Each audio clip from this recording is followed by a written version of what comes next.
Oh, shoot. This relationship is going somewhere. That's what that tells me. Making the sacrifice. What are we making the sacrifice of, Scorpio? What are we having to let go of this time around? What are we going to have to release? Let me go ahead and read the affirmation. This reading is not going to take very long to get through because it's very clear what's going down. Because, yeah, you're all just making sacrifices for the greater good for yourself. And that's good. Doing what you want to do. All right. Make the sacrifice. You will not achieve the outcome you desire if you are unwilling to act upon your intentions. It is not as simple as wanting something to happen or believing that it will happen. You have to make it happen. And to make it happen, like we saw the tower, and to make it happen, requires that you be willing and ready to do whatever is necessary to, no matter the sacrifice. For everything you desire, you must give of yourself in return. Family. So we already seen the Five of Swords come up in there, right? Like I said before, what agenda is worth keeping? What intentions are you worth keeping and worth letting go of? And that's part of that sacrifice. You're gonna have to let go of something, and the stubbornness has got to go with it. Right? The intimacy of having it one way or the highway, it has to go with it. And I think that may not be you. Some of you guys may be dealing with somebody else that's like that. And I feel like that somebody's trying to get everything that they want, but at the same time, they have to make certain sacrifices in order for them to get to that thing, which has a lot to do with the reason why there may be doubts, whether or not this is something they really, really want to do or not. So, the mentality here for both sides, we're going to get started with. This is typically the side I work with here for my clients and I do offer this reading here on Instant Go. So if you want one of your own, go ahead and go click the description box below there. But this is typically you, Scorpio, that I read, and the other person's this side here. But it's up to you. Considering this is a general reading, this is a reading for everybody, and this is for as many eyes that can see. And if this side don't resonate with you, happily go over here. All right, it's totally up to you. But typically during a traditional read, I would just stick with this side as the client. Okay, but the mentality going into this relationship with either you or the other person, Scorpio, is the King of Pentacles. So you're already very committed to this relationship. Determined, committed, hardcore, like souls, right? You know your worth, you know your value, you know exactly what this relationship means to you. You have a very strong will when it comes to this relationship, a strong intention for this relationship. And I feel like you guys see yourselves as the provider for this relationship as well, as someone that's the rock, someone that's stable, someone that is definitely ready to settle down. You know what I mean? Some of you guys may have your own families already, or maybe have kids, or maybe you're starting to have kids. Maybe this is you guys in the process of being a family man or family woman, or family whoever.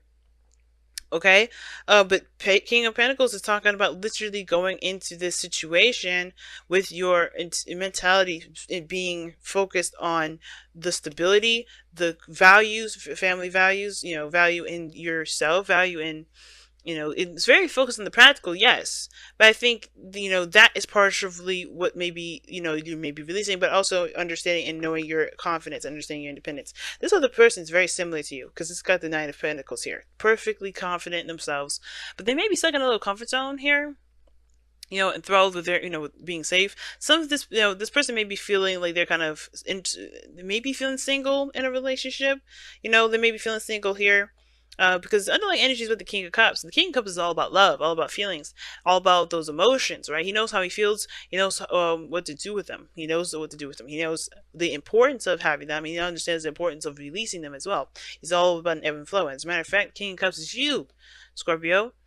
So you're the focus of this relationship, as well as the commitment, what you're focusing on, what your hardcore beliefs on, what do you feel and deeply are emotionally tied to. Some of you guys, this is like you guys really feeling that emotion, right? Really very much not attached to people, but you're just deeply enthralled in your emotions with this relationship, right? There's some deep hidden emotions, not hidden, but you feel some deepness in this relationship, right? Like your Scorpio energy has definitely taken charge in this relationship.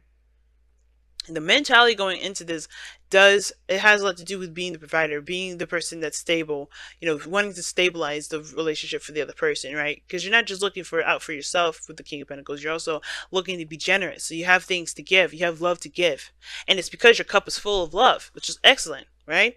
But the cup is full of your own love. Excuse me, I'm sneezing. But the other person here, it may be kind of stick within a comfort zone, kind of afraid, not necessarily afraid to get out of it, but they're just kind of sitting there. Not they're confident in themselves. They're very aware of their value as well. They know their accomplishments and what they're capable of doing. But the thing is that they're still in the comfort zone. Now, what's interesting is that they show the King of Wands. They're obviously showing that they know that they're confident. They feel really good in themselves. They feel very proud of themselves as well. This person is also very active and very energetic. They have this go go go mentality, and I like that. It's really good. The King of Wands can also indicate this person is very attractive and very alluring in their energies. They're very good at what they do with their emotions. The King of Cups is like I said, the King of Cups, he knows what to do with them, and the King of Wands knows how to use them. Okay, it's different. So I think this person is definitely letting their emotions be their influence, right? They're very passionate individuals and they do what they want to do. And they're very proud of themselves. They're very proud of that, and they have a very stubborn streak as well. Could be a Leo here or an Aquarius. They don't have to be. It could be Aries or Sagittarius or even Gemini or Libra. Or even Taurus, Virgo, Capricorn. But the whole thing is like this is about the relationship, and everybody's feeling very, confident in themselves, feeling very, comfortable. But for you, Scorpio, you have death, which is your energy. You're definitely showing your energy here. Very cleansing, very open, and very open to new life. You're not just releasing just the old, but you're also bringing in new. Like you're open to the possibility of new life. You're very open to that. And I feel like you're also changing routines. You're changing things about, not just changing things about yourself, but you're releasing the old so you can have a new. So this, which makes sense where you're making all these sacrifices, right? Where the sacrifices coming up, the releasing of the old, making space. And I think a lot of you guys are, you're trying to make space. Some of you guys, the King of Pentacles is very stuck, can be very stuck energy. Obviously it's fixed, and the King of Cups, all this energy is fixed energy. And I feel like you guys are both very, very, very strong-willed and very, very stubborn. Very stubborn. And the fact of the matter is, it's like I think there is some things that you guys are just not gonna buckle with. I think there's some things that you guys work immensely great with, and you know it. But there's also some things that it's hard to break free from or adjust because of the past. Because look at what brought you two together for a second. We have the Three of Pentacles. You guys came together because you guys worked well together. You've seen the future together. You've seen that there could be potential, great potential in the relationship between you and this individual. But the thing that's keeping you from moving forward is the past. It's either the fact that you guys have been together before and that didn't work out, or the fact that there is this past relationship that's that's something that from the past that still lingers on.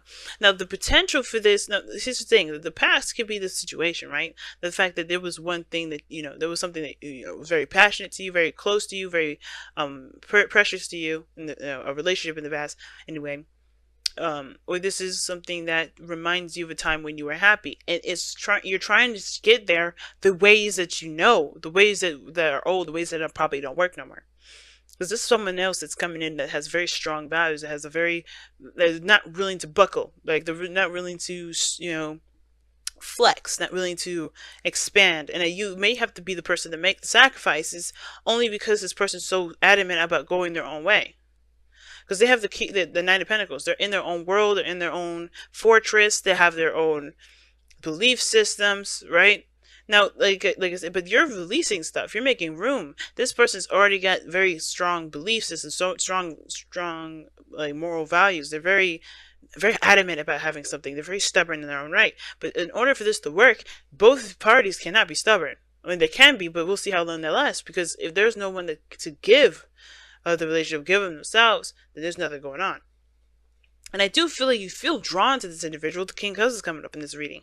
But the thing is like there's a lot of stuff that you're keeping up too. But this is old issues as well. Not old issues. There's old stuff that's still keeping you from being able to embrace the new.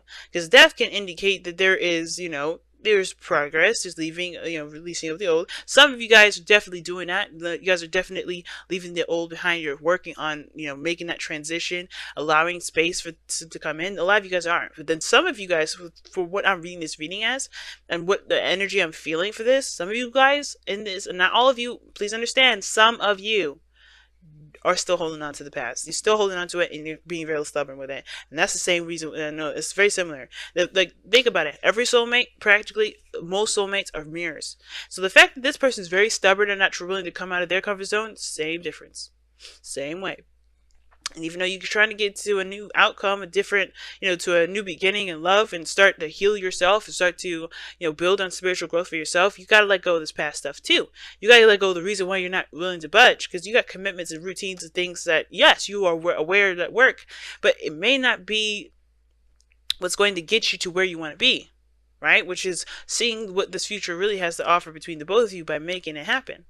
You know what I mean? Now, we saw that tower earlier, and there's the things that are going to have to radically change. And that thing that has to radically change is yourself. You can't make this person change. This person is not going to even allow that change to happen. But you have to change yourself in order for them to consider it. Think about it like that. And it's not to manipulate them. It's about changing yourself so that you could be free. And if they don't want to buckle up, if they don't want to open up and, accept different ideas, that's on them. Because that may not be, because then, the right person will come to you if they're not willing to be open. But the situation here is that you cannot control them, and you staying buckled up and tight because of some old stuff that honestly is not going to serve you anyway. That old stuff that's not serving you now. Because think about the Six of Cups here. This is not a card. It's good memories. It's to help you remember that there is potential for happiness, of course. But the past at the same time is always going to hold you back, especially if there's no reason to hold on to those things that have certain boundaries too. Like, if there's certain boundaries that are keeping you from having happiness, that is keeping space. That's the part where making sacrifice comes in. And of course, you want this new love. You want to start over. You want to heal. But you gotta let go of the past disappointments, the shame, everything that has come from this past energy, from this past relationship. Sorry, y'all. Something went down on my phone, but anyway, get the tripod. Anyway, but yeah, the past is what's going to be holding y'all back. The past is what's going to be, it's going to get in the way. And like I said, soulmates are mirrors. This person's doing this too because of their past relationship. You're not just the exception. You guys are both doing it. This is a big mirroring concept. But in order for this to change, you have to be the person that changes. You have to be the person that releases the old. You have to be the person that seeks new growth. Right? That's the best you could do. You can never change anybody. You can't force anybody to do anything differently. So it's time to let go of the old way of thinking, the old way of being because of something that happened in your past relationship, and embrace potential newness, potential happiness here. And giving yourself self-love as well. Basically, the King of Cups loves himself more than anything. He loves everyone very very deeply, but he loves himself the most. Because he understands he is a vessel for those energies, for those emotions that he experiences. And in order for him to experience them fully, he has to experience them without judgment, without condition. Now, the other person here with the King of Swords, practically what I said, this person's very, very, clear on their truth. Very absolute, very sure of themselves. They're aware of their individuality. They're very aware of their truths. They're aware of their independence, of their strengths. They're very strong-willed individuals over here. They're very similar to you. You can be very strong-willed yourself. And I think you are. That's why this is kind of like this is a dynamic that's pretty damn powerful, but at any moment there could be like petty arguments because you guys are just both trying to win, which is why we saw that Five of Swords earlier, remember? So that makes sense why we saw that Five of Swords. But is it worth having all those arguments just to win? Or, why are we having arguments at all, trying to one-up each other? You're both very powerful. Don't get intimidated by that. Neither one of y'all, anyway. But this person is intelligent. But this person is coming from a place of also protection. They're trying to protect themselves. The King of Swords, I always see them, they're always trying to protect the softest part of them, which is their emotions, which is understandably the underlying energy, the King of Cups. The King of Swords always has a King of Cups in them. And the King of Cups always has a small little King of Swords in him too. They all have a little piece of them, but what they specialize in is what their suit is, right? Which is the swords, truth, communication, ideas, perspective, knowledge, logic, They are definitely strong in those areas with this person, but they're also very extremely protective. They will say no in a heartbeat. And it's because they have been hurt before, or they have experienced something that makes them want to protect themselves, which is why they're not getting outside this comfort zone yet. Doesn't mean forever. They're aware of their comfort, of their stability. They're aware of their abilities to love. They're aware of their independence. They're aware of their strengths, but they're also trying to embrace their weaknesses. They're trying to embrace their emotional areas, but they're coming at it in a very defensive and a very defensive and perhaps even offensive way, because that is the place that they are still looking to heal. Same as you, in a way. But the King of Swords has to address the truth and understand the truth, the reason why they are the way they are, so they can release it, because that's going to keep them from growth as well. But right now, the focus is on you, Scorpio. It's never the other person. It's always on you. And what needs to change for you is the same thing that needs to change for them. But you can't make them do it. You have to, right? And I don't see you guys trying to force anybody to do anything that they don't want to do. I'm not saying that for that. But, I don't want people saying, like, well, why don't they just do it? It's because you have to do it too. You're no exception. Everybody is a projection in our lives. Everything projects what we need to see to be the best version of ourselves. And you're coming up at your energy, which is not a problem, but that just means it's time to cleanse. It's time to cleanse. But alright, family, let's pull this Whispers of Love card, let you guys get out of here and enjoy your couple, enjoy your boo. For those of you that have a boo. This could be anybody, like I said. It could be friends, it could be family, it could be anybody. Your neighbor. But anyway, you guys have, turn on your heart light. Allow yourself in this moment to reflect on a time when you experienced love, and that would be the Six of Cups. Seeing the past as something happy and something that's good to remember, instead of using it as a reason to act or to be or to think a certain way that keeps you from having it keeps you from being happy, it keeps you from experiencing love. Six of Cups' only purpose is to remind you of the good times, to remind you of the times when you were happy, when there was potential for happiness, when there was happiness, when you felt that, in a time of innocence, right? To reflect on how much you've grown. Those are good things to remember. It's never meant to the Six of Cups anyway, it's never meant to remind you of pain. The Three of Swords is. But the Six of Cups to me doesn't remind you of pain. It reminds you of the good times. And those good memories can still be reasons why you have a certain guard up. Or a reason why you don't have, you just hold on to stuff. And I feel like this is saying, like, turn on your heart light by, like, letting this newness come, letting this, your heart in, like, letting those emotions flow. Being the King of Cups, being yourself, right? 100%. Allowing your heart to just sing. And it's okay. Let their heart sing the gospel or sing whatever it is. Sing some opera. Oh, let that song out, because your heart is happy. You're happy. I could feel it. I could feel this is my person kind of energy. This is my person, and you're allowed to feel that way. But you have to let the old go that's keeping you from letting yourself feel that way.